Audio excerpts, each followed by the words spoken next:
جن لوگوں نے 25 مئی کو یہ جو پولیس والے اور رینجروں نے جو ربر بلٹس اور شیلنگ کی تھی عورتیں بچوں کے اوپر، ان کو پتا تھا یہ غلط کر رہے ہیں، لیکن ڈر رہے ہوں گے کہ ہماری نوکری نہ چلی جائے۔ جب اپنی نوکری کو بچانے کے لیے غلط کام کرتے ہیں، گناہ کرتے ہیں، یہ بھی ایک شرک ہے۔ یہ جو ابھی بکے ہمارے لوگ بھیڑ بکریوں کی طرح، یہ بھی شرک ہے، کیونکہ اللہ الحق۔ تو یہ عمران خان کا بیان تھا دوستو، جس میں انہوں نے کہا کہ جو لوٹے ہوئے ہیں یہ انہوں نے شیئر کیا ہے۔ اب میں آپ کو ڈاکٹر ذاکر نائک کا اس پر ایک مکمل تفصیلی جواب دکھانے جا رہا ہوں، لیکن آپ سے اپیل ہے کہ پہلے تو یہ بات سمجھ لیں کہ میرا کسی بھی پارٹی سے کوئی تعلق نہیں ہے۔ جب میں نے عمران خان کے بارے میں ایک ویڈیو اپلوڈ کی تھی، جو جرمن عورت تھی، انہوں نے صحافی تھی، انہوں نے عمران خان کی وجہ سے کیسے اسلام قبول کیا، وہ مکمل ویڈیو پر بھی لوگوں نے جو ہے طرح طرح کے کمنٹس کیے تھے۔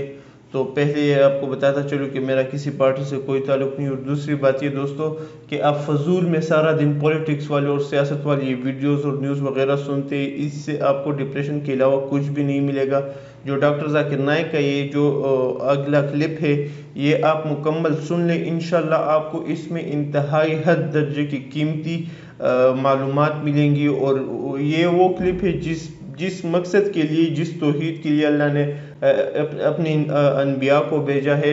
تو توحید اور شرک کہتے کسے ہے، اس پر مکمل ایک بہترین طریقے سے ڈاکٹر ذاکر نائک نے سمجھایا ہے، اس کو اینڈ تک لازمی دیکھیے۔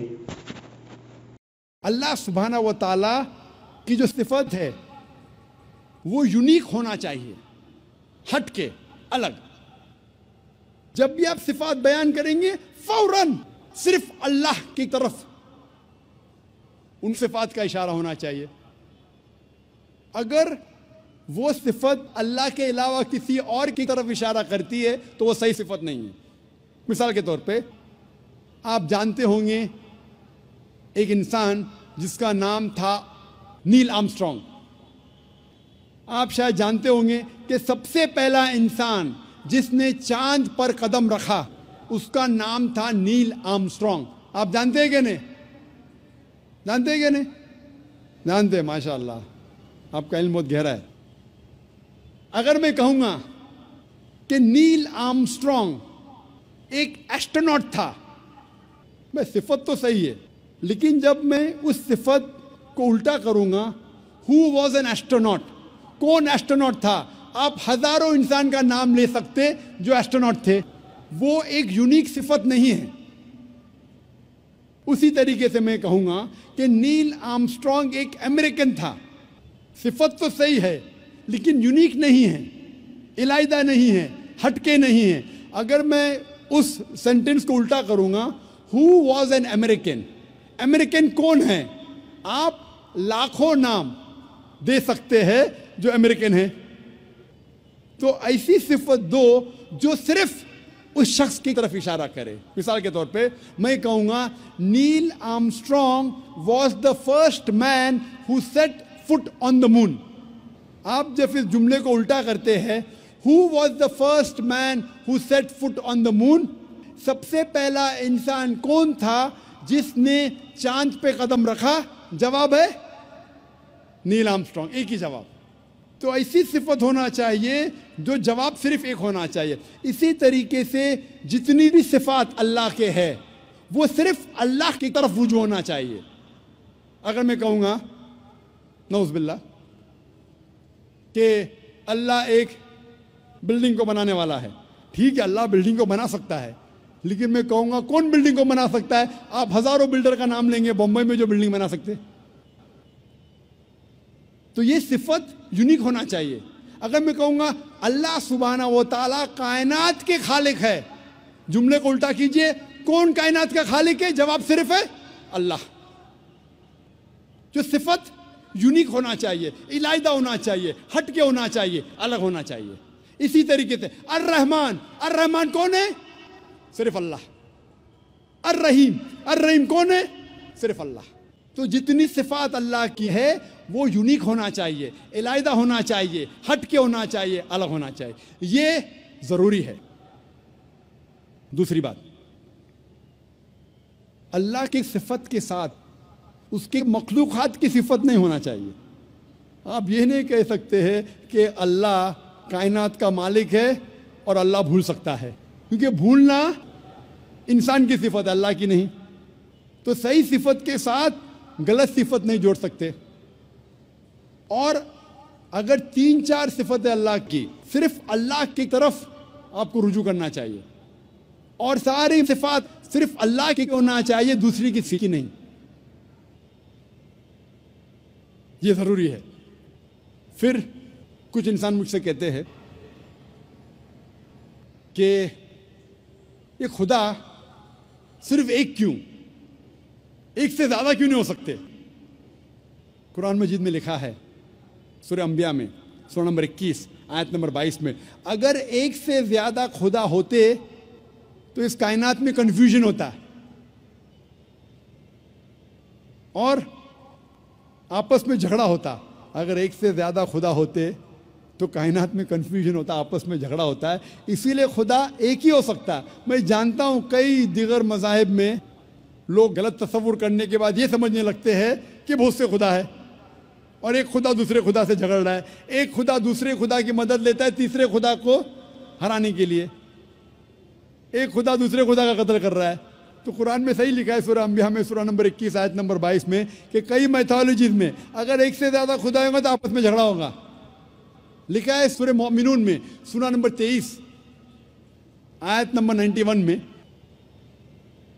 کہ اللہ ڈز ناٹ بیگٹ اے سن، اللہ سبحانہ و تعالیٰ بیٹا نہیں جنتا. اور اگر ایک سے زیادہ خدا ہوتے تو ہر خدا اپنی چیز لے کے دوسرے پہ تھوپتا. اسی لیے خدا صرف ایک ہی ہو سکتا. اور کچھ لوگ سمجھتے ہیں کہ ایک الگ خدا ہے ہوا کے لیے، الگ خدا ہے آگ کے لیے، الگ خدا ہے پانی کے لیے. ہم پسند کریں گے کہ ایک مہان خدا ہے جو سب پہ قادر ہے، جو ساری چیزوں پہ قادر ہے، بنسبت 50 یا 100 خدا جو ایک ایک چیز کا مالک ہے. اسی لیے خدا عقل سے سوچے تو ایک ہی ہو سکتا ہے، ایشور ایک ہی ہے. اسی لیے سارے گرنتھوں میں جب مطالعہ کریں گے تو لکھا ہے کہ ایشور ایک ہی ہے اور اسی کی عبادت کرنا چاہیے. لیکن ہم دیکھتے ہیں جب اسلام کے علاوہ دوسرے مذہب کی کتابوں کا مطالعہ کرتے ہیں تو پتہ چلتا ہے کہ ایک خدا کے ماننے کے علاوہ اور کئی بار دوسری چیزیں بھی لکھی گئی ہے. کیونکہ قرآن مجید میں اللہ تعالیٰ فرماتے ہیں سورہ بقرہ میں سورہ نمبر 2 آیت نمبر 79 میں فَوَيْلٌ لِّلَّذِينَ يَكْتُبُونَ الْكِتَابَ بِأَيْدِيهِمْ ثُمَّ يَقُولُونَ هَٰذَا مِنْ عِندِ اللَّهِ لِيَشْتَرُوا بِهِ ثَمَنًا قَلِيلًا فَوَيْلٌ لَّهُم مِّمَّا كَتَبَتْ أَيْدِيهِمْ وَوَيْلٌ لَّهُم مِّمَّا يَكْسِبُونَ. لعنت ہے ان لوگوں پر جو اپنے ہاتھوں سے کتاب لکھتے ہیں اور کہتے ہیں کہ یہ اللہ کی طرف سے ہے. لعنت ہے ان لوگوں کے ہاتھوں پر اور لعنت ہے وہ پیسوں پہ جو وہ کماتے ہیں. تو قرآن میں لکھا ہے کہ کئی انسان اپنے ہاتھوں سے کتاب لکھتے ہیں اور کہتے ہیں کہ یہ خدا کی طرف سے ہے. اسی لیے قرآن کے علاوہ جتنی بھی کتابیں پہلے آئے اس میں ملاوٹ ہو چکی ہے. قرآن ایک واحد کتاب ہے. اللہ تعالیٰ فرماتے سورہ ہجر میں سورہ نمبر 15 آیت نمبر 9 میں کہ میں نے قرآن کو نازل کیا ہوں اور میں اس کی حفاظت کروں گا. تو قرآن کے علاوہ جتنے بھی پہلے گرنتھ آئے، جتنی بھی پہلے کتابیں آئے، ان میں ملاوٹ ہو چکی ہے، ان میں مکسچر ہے.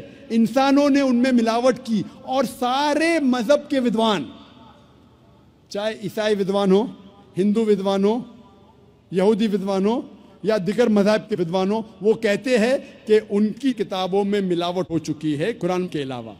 اور اسلام کے کرٹک ولیم مور جو اسلام کے خلاف ہے، پھر بھی وہ لکھتے ہیں ایک واحد مذہبی کتاب جو 1200 سال تک کے بنا ملاوٹ کے ہے وہ ہے قرآن. یہ اس نے کہا تھا 200 سال پہلے.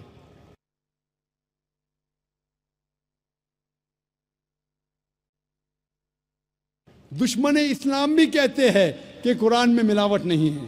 اسی لیے ایک ایشور کے علاوہ کبھی کبھی آپ ان کتابوں میں یہ بھی پائیں گے ملاوٹ، لیکن ان ملاوٹ کے باوجود اللہ سبحانہ و تعالیٰ نے سارے مذہبوں کے گرنتھ میں، سارے مذہبوں کی کتاب میں وحدانیت کو محفوظ رکھا ہے، خدا ایک محفوظ رکھا ہے ملاوٹ کے باوجود۔ سارے مذہب کی کتاب آپ پڑھیں گے، عیسائی ہو، یہود مذہب ہو، سکھزم ہو، پارسیزم ہو، ہندو مذہب ہو، سارے مذہب کی کتابوں میں وحدانیت اب تک الحمدللہ ثم الحمدللہ محفوظ ہے۔ تو جو بھی انسان خدا میں مانتا ہے اسے ماننا پڑے گا خدا ایک ہے، اس کا کوئی عکس نہیں ہے، اور صرف اس خدا کی عبادت کرنا چاہیے اور اس کے ساتھ کسی اور کو شریک نہیں کرنا چاہیے۔ کچھ لوگ ہوتے ایگنوسٹک مطلب خدا کے بارے میں کہتے بھی نہیں ہے، یہ بھی نہیں کہتے کہ نہیں، انہیں کہتے ایگنوسٹک۔ کچھ لوگ ہوتے ایتھیسٹ، خدا میں نہیں مانتے۔ یہ لوگ اگر میری تقریر سنیں گے جو پہلے سال کے کانفرنس میں نے دیا تھا انگریزی میں، از دا قرآن گاڈز ورڈ، کیا قرآن خدا کا کلام ہے؟ اگر کوئی بھی انسان جو ان بائسڈ ہے، کھلے ذہن سے اس تقریر کو سنیں گا، اسے انشاءاللہ یقین ہوگا کہ یہ قرآن مجید اس خدا کا کلام ہے اور خدا ایک ہے اور اس کی عبادت کرنا فرض ہے۔ ہم مسلمان صرف یہ نہیں مانتے کہ خدا ایک ہے، یہ کافی نہیں۔ مونوتھیزم کے معنی خدا ایک ہے، یہ ماننا کافی نہیں۔ ہم مسلمان مانتے ہیں توحید میں۔ توحید آتا ہے عربی لفظ وحدہ سے، مطلب یونیفیکیشن، مطلب وحدانیت، ٹو یونائٹ، ٹو کنسولیڈیٹ۔ صرف ایک خدا میں ماننا کافی نہیں ہے۔ اسلام میں توحید میں ماننا فرض ہے، اور توحید کے 3 قسمیں ہیں۔ پہلا ہے توحید ربوبیہ، دوسرا ہے توحید الاسماء و صفات، اور تیسرا ہے توحید العبادہ۔ پہلی قسم ہے توحید ربوبیہ، مطلب ساری کائنات کا رب ایک ہے، اور جتنی بھی چیزیں کائنات میں ہیں ساری چیزوں کو ضرورت ہے اس رب کی، لیکن اس رب کو کوئی بھی چیز کی ضرورت نہیں۔ Everything is dependent on him, but he is independent of anything and everything in this world. اسے کہتے ہیں توحید ربوبیہ۔ ہم مانتے ہیں کہ ہمارا خالق، ہمارا رب، ہمارا پالنے والا صرف ایک ہی رب ہے، اور ساری چیزیں جو کائنات میں ہیں ان کو ضرورت ہے اس رب کی، اور اس رب کو ہماری ضرورت نہیں۔ کوئی بھی چیز کائنات میں اس کو ضرورت نہیں۔ دوسری قسم ہے توحید الاسماء و صفات، مطلب خدا، اللہ کی صفات اور اللہ کے نام۔ اس توحید الاسماء و صفات کے 5 نقطے ہیں۔ پہلا نقطہ ہے کہ اللہ کو اس طریقے سے ڈسکرائب کرنا چاہیے، جب اللہ کے بارے میں آپ کہتے ہیں تو اس طریقے سے کہو جس طریقے سے اللہ اور اللہ کے رسول نے کہا۔ ہم اپنے دماغ سے اللہ کو ڈسکرائب نہیں کر سکتے۔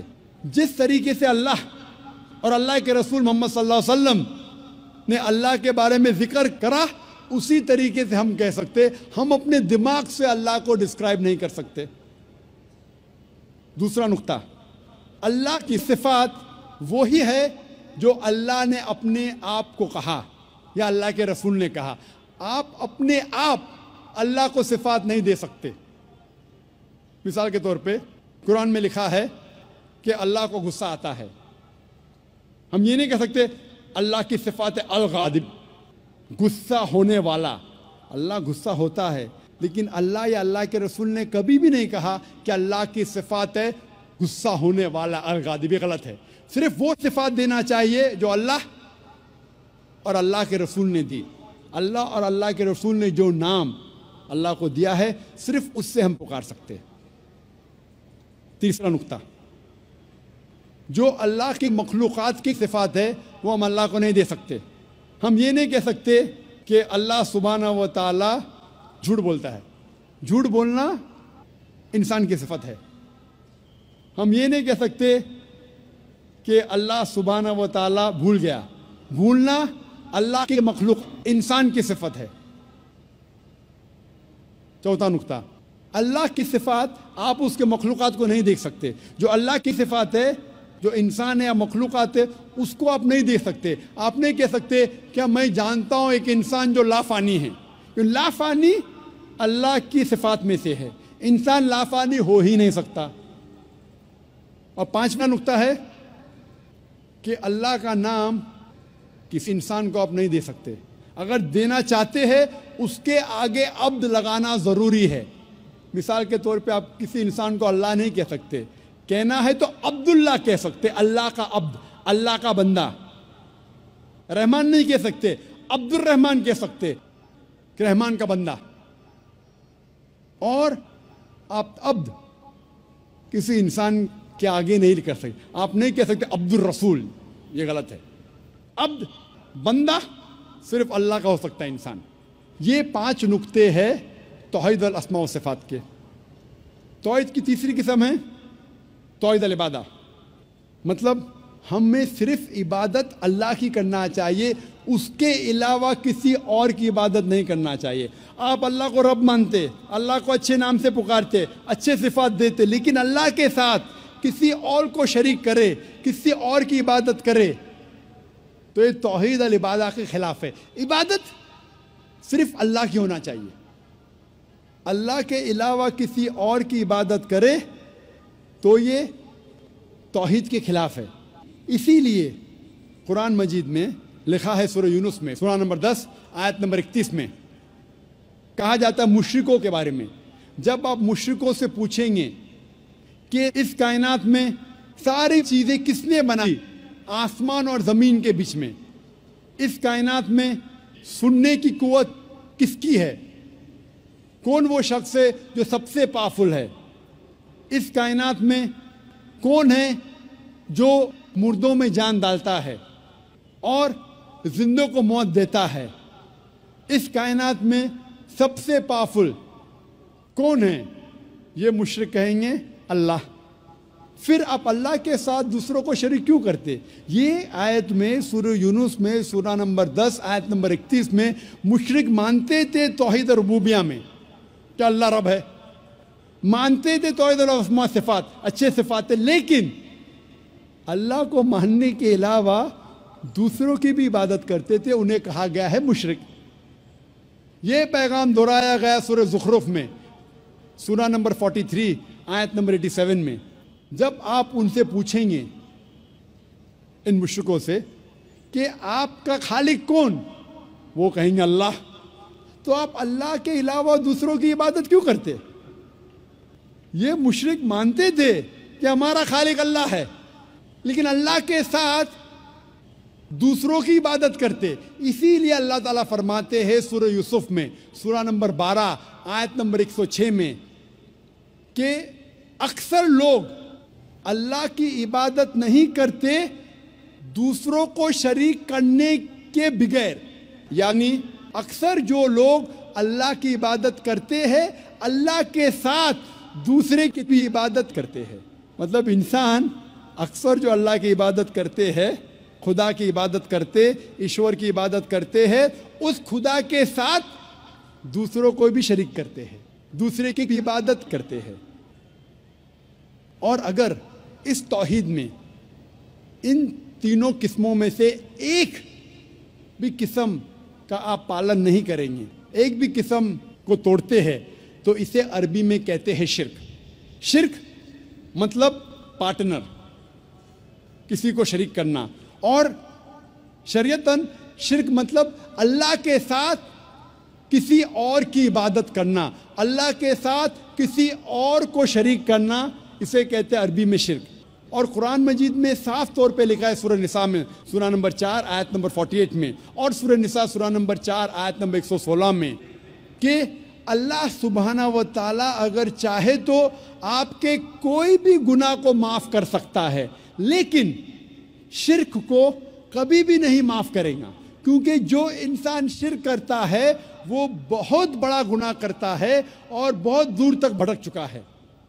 اسی لیے شرک قرآن مجید میں اور اسلام میں سب سے بڑا گناہ ہے جو اللہ سبحانہ و تعالیٰ کبھی بھی نہیں معاف کرے گا. اگر آپ نے شرک کیا اور مرنے کے پہلے توبہ نہیں کی، اگر آپ مشرکانہ حالت میں مرے تو آپ کے لیے جہنم 100%۔ شرک کے علاوہ دوسرا کوئی بھی گناہ کرے آپ، اگر اللہ چاہے تو معاف کر سکتا ہے۔ اگر آپ نے شرک کیے تو آپ ضرور توبہ کیجئے، شرک کرنا بند کیجئے، انشاءاللہ آپ جنت میں جا سکتے ہیں۔ لیکن اگر شرک کی حالت میں مرے تو اللہ سبحانہ و تعالی، خدا ایشور، آپ کو کبھی بھی نہیں معاف فرمائیں گے۔ اسی لیے قرآن مجید میں لکھا ہے، جو میں نے اس تقریر کے شروع میں تلاوت کی، اس آیت کی جسے میں ماسٹر کی کہتا ہوں، سارے تالوں کو کھولنے والی چابی، سورہ عمران سورہ نمبر 3 آیت نمبر 64 میں لکھا ہے، تعالوا الی کلمۃ سواء بیننا و بینکم، آؤ اس بات کی طرف جو آپ اور ہم میں یکساں ہے۔ تعالوا الی کلمۃ سواء بیننا و بینکم، آؤ اس بات کی طرف جو آپ اور ہم میں یکساں ہے۔ سب سے پہلی بات، اللہ نعبد الا اللہ، کہ ہم صرف اللہ کی عبادت کریں۔ میں نے یہ نہیں کہا کہ صرف اللہ میں مانو، صرف اللہ میں ماننا کافی نہیں ہے، اللہ نعبد الا اللہ، کہ ہم صرف اللہ کی عبادت کریں۔ اللہ کو ماننا کافی نہیں، اللہ کی عبادت صرف کرنا چاہیے، وہ ضروری ہے۔